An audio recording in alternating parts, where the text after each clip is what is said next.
All right, Brandy, I'm very excited right now. I've been talking about this for a very long time. I get jittery and anxious. Get excited. I do, like a child, like a little girl getting excited about the Hudson River Craft Beer Festival. We got Ben English here, and you're from Remarkable Liquids. Correct. Remarkably hard to say, actually, if you say it quickly. Remarkable Liquids. But you come with, oh my God, some of the most incredible stuff. You were at the Cider Fest. You brought out some incredible stuff, and you've got a lot of little tricks up your sleeve for the Hudson River Craft Beer Fest, September 19th, and you were kind enough to bring along some stuff for us. Why don't you tell us about the first one, the McKellar one you've got with you? The first one I brought today, I want to bring something a little out of the box for you guys, something interesting, get everything running. McKellar, he's a gypsy brewer. He doesn't actually own a brewery. He brews at other people's breweries throughout Europe. This one is called McKellar Beer Geek Weasel Brunch. Yeah. It is a imperial oatmeal stout that uses a very particular type of coffee. Is this type of coffee? I'm just. Is this the one that's got the monkey poo in it? Not monkey, but you're close.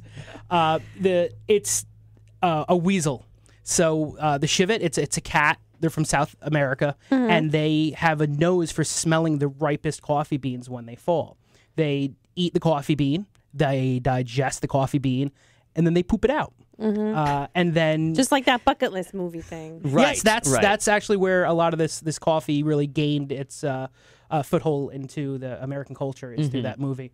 It's a delicacy. It's one of the rarest coffees in the world, and McKellar uses it in this particular beer. Now, speaking of rare, now McKellar's going to be representing at the Hudson River Craft Beer Fest. There will be beer from McKellar there. Yep, Shelton Brothers Portfolio. It's the importer for McKellar. They'll be there, and they'll be pouring one or two beers from McKellar himself. McKellar, man, that stuff is hard to get your hands on. I mean, it when you see it, you got to grab it, and there are certain beers from McKellar that I've spent unseemly amounts of money trying to get my hands on at various points of my life. Never once regretted it, and I'm very anxious. I want to see what you think of this beer, especially, Brandy. Okay. This one's going to be... so you have a little bit.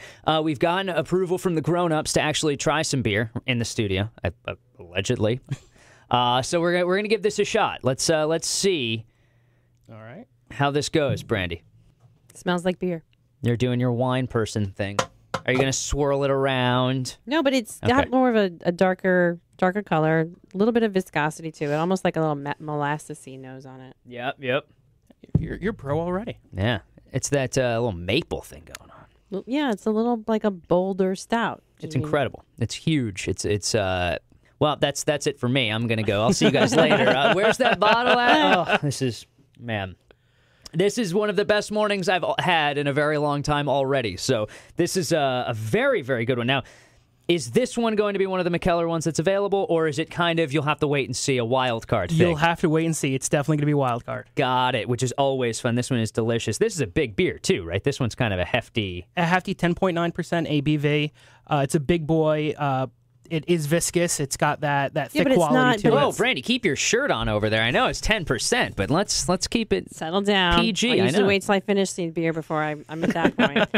But yeah, I mean, it's got like people talk about lacing and things like that. It doesn't look like it's overcarbonated. It looks more like a nitro almost. Yeah. It's definitely it's not overcarbonated. It's a softer style. And that softer style allows the coffee, the oatmeal that's in there, and the chocolate malts really make a presence. So you get that nice coffee aroma. The chocolate on the palate turns into that molasses, and then on the back end you get that espresso style coffee finish. Without being bitter anyway. There's no bitter finish to it at all. A lot of McKellar's beers, they change from style to style, but a lot of his beer, his coffee-related beers are not bitter at all. It's a really nice, soft flavor. And what's cool is, Gypsy Brewer gives him an opportunity. What that just means is he just brews collaboratively with people of every type of brewery. It's wherever he kind of goes, he just brews with people he meets up with. Yeah, but how does he find rare weasel poo? Well, when you're the Walter White of brewing, you get your hands on things. That's basically how it goes. That's it. He finds... he's got connections. They come to him. He's world renowned. He's the top one or two gypsy brewers. Him and his twin brother. His twin brother, right? His twin brother Yepa, who owns Evil Twin Brewing. Yep. He is basically McKellar of the U.S. He does a lot of European gypsy brewing, but he does Evil Twin does a ton in the U.S. A lot of Brooklyn, a lot of that. Yeah. Yeah. He's living in Brooklyn right now. Yep. So, all right. So we've got this. This is going to be. I'm keeping the rest of this for myself right over here. Like, where'd that bottle go? Yeah, I have no idea. Things vanish sometimes. The other thing you brought. Now, this is something that I really want to talk to you about because it's something that's really breaking into the market of beer. It's becoming something that people. In America, especially with craft beer, the bigger, the better. And once you it's like, well, I've had the hoppiest IPA. What's next? Okay, well, now I've had this most sour of things. This is an interesting turn that the craft brewing world is starting to go to, and I think this is going to be one of your most popular things. This is at the Hudson River Craft Beer Fest. Why don't you tell us about Zombie Killer? Yeah, this is Zombie Killer made by Bee Nectar out in Michigan.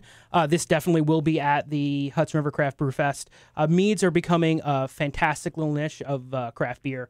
What a mead is, if you don't already know, it's distilled honey. The Zombie Killer that we have here, on top of the distilled honey, they add a little cherry juice and a little apple cider.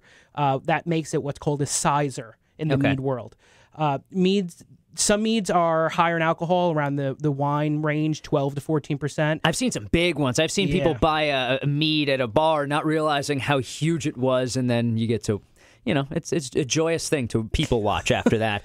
So is this one more of a kind of session-y one? You can classify this as a session mead. This is 5.5% ABV. Really easy drinking, especially at a beer fest. It's a great way to break up your palate. You're going around drinking some really great bitter IPAs and some sours. You want to break things up. Light, effervescent, slightly sweet mead is a great way of doing it. It's also gluten-free, which is a big plus. Oh, yeah, that's actually a really cool selling point. Now, Brandy, you've been all morning anxious to try this one out. Yeah, when I heard meads, I was like, ooh.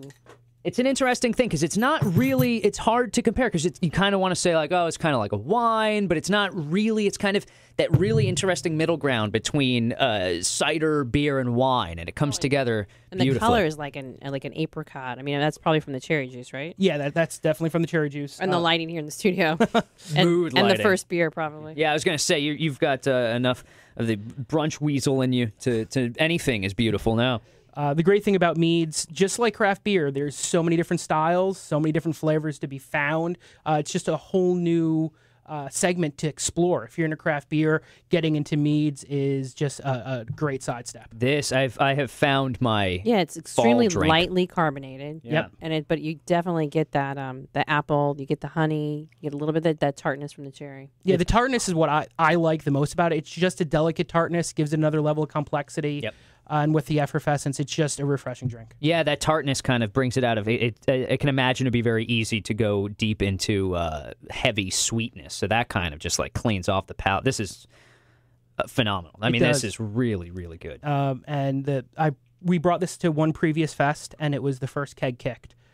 So it's something, when you come to the Hudson River Craft Beer Fest, make sure you check out the Bee Nectar table. Get there I'll be early. pouring this and another one of their great products, and be sure to enjoy it. Very cool. All of these, I'm assuming, they're all over the place on the internet, things like that. If you want to look up more, where can somebody kind of find more about if they're intrigued by the Bee Nectar, Zombie Killer, or Brunch Weasel? If you want to find out more information, you can go to our website, remarkableliquids.com, check out our Facebook page, Remarkable Liquids, and just go and explore and find some new things. And you'll be the one pouring at the Hudson River Craft Beer Fest? I will be. We've got 12 tables, everything from Rushing Duck to Jack's Abbey to Nine Pin Cider, as well as the beers I brought in today. So I'll be covering a lot of space, but I will be there.